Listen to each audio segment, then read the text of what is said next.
Saat kemerdekaannya di tahun 1965, Singapura merupakan negara miskin dan saat itu Singapura sangat minim dengan infrastruktur, tingkat pengangguran yang tinggi dan juga ketergantungan pada impor.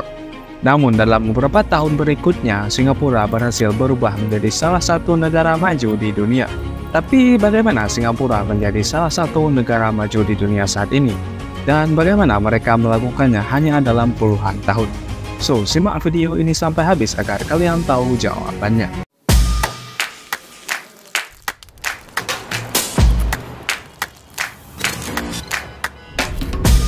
Banyak faktor yang mempengaruhi kemajuan negara Singapura. Salah satunya karena faktor geografis Singapura. Jadi, secara geografis, negara Singapura adalah negara kota yang terletak di ujung selatan semenanjung Malaya di Asia Tenggara. Negara ini berbatasan dengan Selat Johor di utara yang memisahkannya dari Malaysia, dan Selat Singapura di selatan yang memisahkannya dari Kepulauan Riau di Indonesia. Singapura terdiri dari pulau utama dan lebih dari 60 pulau kecil di sekitarnya. Dengan total luas wilayah Singapura adalah 728 km persegi dan menjadikan Singapura sebagai salah satu negara terkecil di Asia. Dan secara administratif, Singapura dibagi menjadi 5 wilayah utama, yaitu Central, East, North, Northeast, dan juga West Region. Singapura beribu kota di kota Singapura yang juga merupakan pusat ekonomi dan pemerintahan negara ini. Dan berbicara tentang pemerintahan, bagaimana sih sistem pemerintahan di negara Singapura? Jadi, Singapura menganut sistem republik parlementer dengan presiden sebagai kepala negara. Tetapi kepala negara ini hanya bersifat seremonial saja atau simbolis saja. Lalu yang memegang kepala pemerintahan adalah seorang Perdana Menteri. Dan Perdana Menteri juga memimpin kabinet dan bertanggung jawab atas berbagai kebijakan nasional Singapura. Nah, ada yang menarik nih dari sistem pemerintahan di Singapura, yang dimana Singapura menerapkan sistem meritokrasi yang ketat dalam pemerintahannya, yang dimana pejabat dan pegawai negeri dipilih berdasarkan kemampuan dan prestasi, bukan karena koneksi politik. Jadi dalam hal ini kita tidak perlu yang namanya orang dalam ataupun nyogok, dan yang paling penting itu adalah prestasi dan juga skill. Karena salah satu sistem inilah pejabat dan pegawai pemerintah yang dipilih di Singapura adalah orang-orang yang berkualitas. Nah, balik lagi ke kota Singapura dikenal sebagai salah satu kota terbersih di dunia, yang dimana kebijakan ketat mengenai sampah dan kebersihan lingkungan sangat diterapkan di sini. Ya, contohnya saja, kita tidak boleh membuang sampah sembarangan di Singapura, meskipun sekecil apapun, karena akan tetap dikenakan denda. Jadi karena alasan itulah Singapura menjadi negara bersih. Nah, selain itu, Singapura juga sering disebut sebagai City in a Garden. Hal ini karena komitmen Singapura terhadap keberlanjutan dan penghijauan lingkungan, yang dimana terdapat lebih dari 50% total area hijau di negara ini. Dan ya, kebanyakan negara maju sekarang selain Singapura tentunya sedang berkomitmen untuk menjaga kelestarian lingkungan dengan memperbanyak area hijau atau membangun bangunan yang ramah lingkungan. Tetapi ada satu negara yang luas di sana yang hutannya juga sangat luas, tetapi malah banyak yang ditebang dan dirusak untuk kepentingan sebagian orang. Jadi itulah perbedaan antara negara maju dan berkembang. Nah, seperti yang kita tahu juga bahwa kota Singapura merupakan salah satu destinasi wisatawan favorit di Asia Tenggara, yang dimana di kota ini terdapat Marina Bay Sands, yaitu kompleks yang terkenal dengan arsitektur ikoniknya yang terdiri dari 3 menara yang dihubungkan oleh Sky Park di puncaknya. Selain Marina Bay, terdapat beberapa tempat menarik lain yang layak dikunjungi di Singapura, antara lain Garden by the Bay, Sentosa Island, Merlion Park, Singapura Botanic Garden, Chinatown, Little India, dan juga Ocean Road. Tapi seberapa penting sih letak geografis Singapura terhadap kemajuan negara ini?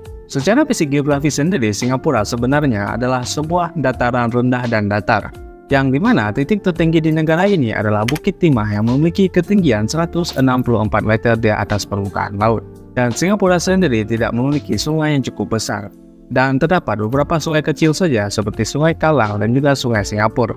Tetapi sungai ini sangat penting untuk pengelolaan air dan infrastruktur perkotaan Singapura.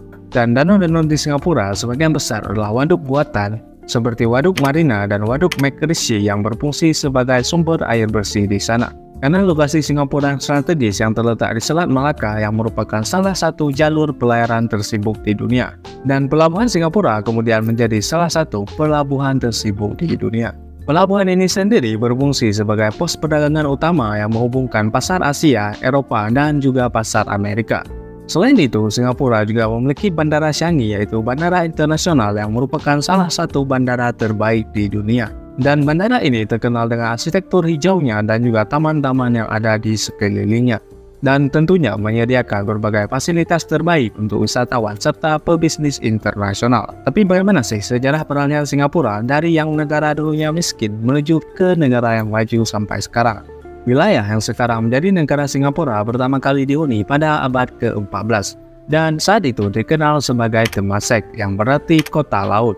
Karena lokasinya strategis membuatnya menjadi pusat perdagangan yang penting pada saat itu. Pada abad ke-14, Temasek menjadi bagian dari Kesultanan Johor. Di bawah pemerintahan ini, Singapura berkembang sebagai pelabuhan penting di wilayah tersebut. Pada tahun 1819, Sir Stamford Raffles dari British East India Company mendirikan pos perdagangan di Singapura setelah menandatangani perjanjian dengan Sultan Hussein Shah dari Johor. Pada tahun 1824, Inggris memperoleh kendali penuh atas pulau ini melalui perjanjian dengan Belanda dan juga Sultan Johor, yang kemudian menjadikannya bagian dari Kepresidenan Bengal di India Britania. Pada tahun 1942 sampai 1945 saat Perang Dunia Kedua, Singapura jatuh ke tangan Jepang setelah pertempuran Singapura. Setelah kekalahan Jepang pada 1945, Singapura kembali berada di bawah kendali Inggris. Hingga akhirnya pada tahun 1959, Singapura mendapatkan pemerintahannya sendiri dengan Lee Kuan Yew sebagai Perdana Menteri pertama. Kemudian pada tahun 1963, Singapura bergabung dengan Federasi Malaysia bersama dengan Malaya, Sabah, dan juga Sarawak. Tapi sayangnya pada tahun 1965, Singapura dikeluarkan dari Federasi Malaysia dan menjadi Republik Merdeka pada 9 Agustus pada tahun itu. Dan kemudian Lee Kuan Yew menjadi Perdana Menteri pertama negara Singapura. Di bawah pemerintahan Lee Kuan Yew dari tahun 1965 sampai tahun 1990, Singapura melakukan berbagai reformasi ekonomi, sosial, dan juga pendidikan, yang dimana pemerintah berfokus pada industrialisasi, pembangunan infrastruktur, dan juga pengembangan sektor jasa keuangan.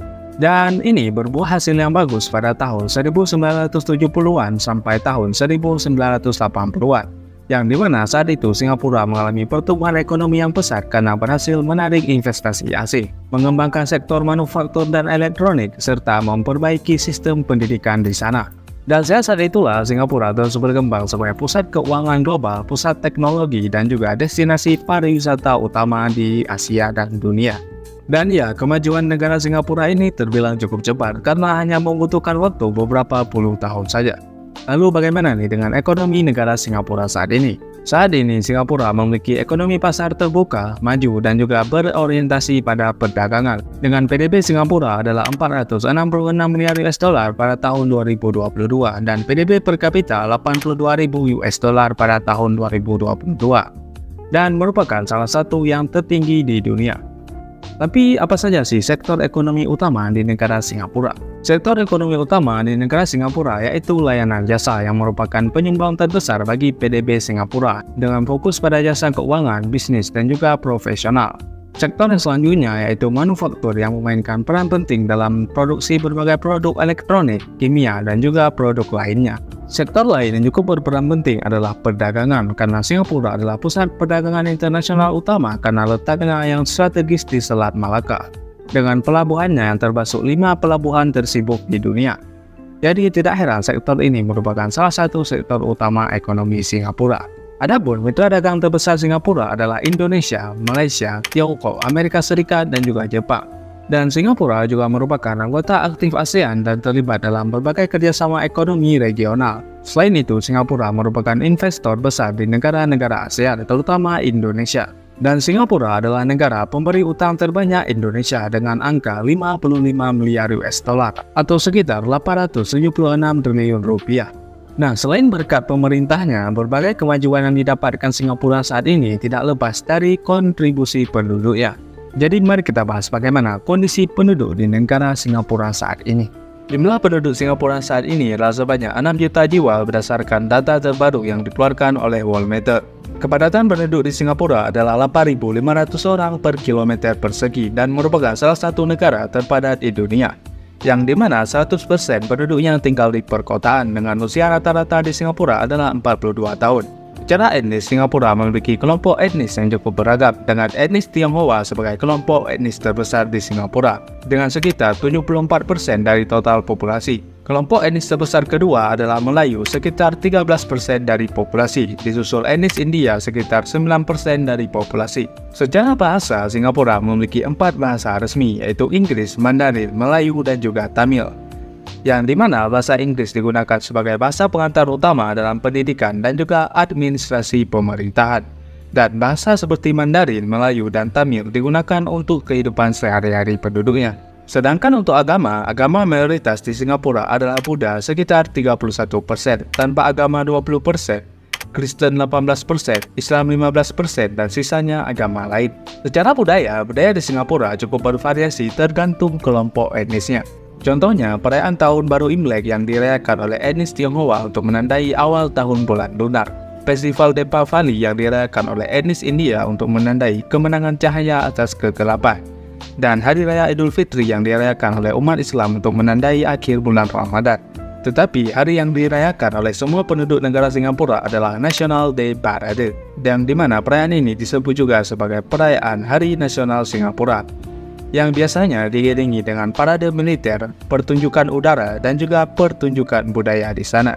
Dan aspek budaya lain yang cukup menarik dari negara Singapura adalah makanannya.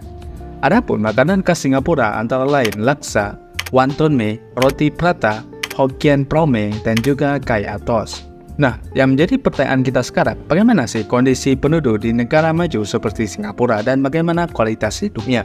Nah, kualitas hidup penduduk di Singapura tergolong cukup tinggi dengan harapan hidup sekitar 83 tahun rata-rata. Dan ini merupakan salah satu yang tertinggi di dunia. Dari segi pendidikan pun, tingkat literasi di Singapura adalah 96% dan merupakan salah satu yang tertinggi di dunia. Tingginya standar pendidikan di Singapura juga berkontribusi pada etos kerja penduduknya yang kuat, yang dimana sistem pendidikan di Singapura yang kompetitif mempersiapkan individu untuk bekerja keras dan berprestasi dalam karir mereka. Di sisi lain, karena budaya Singapura yang serba cepat dan kompetitif ini kadang menyebabkan meningkatnya stres di Singapura. Karena beberapa orang mungkin merasa sulit untuk beradaptasi dengan budaya yang serba cepat di negara Singapura. Tetapi secara keseluruhan, Singapura adalah negara yang sangat maju dengan kualitas hidup yang tinggi bagi banyak orang. Dan tentunya hal ini tidak akan dicapai dengan mudah karena perlunya diimbangi oleh pemerintahan dan penduduk yang berkualitas.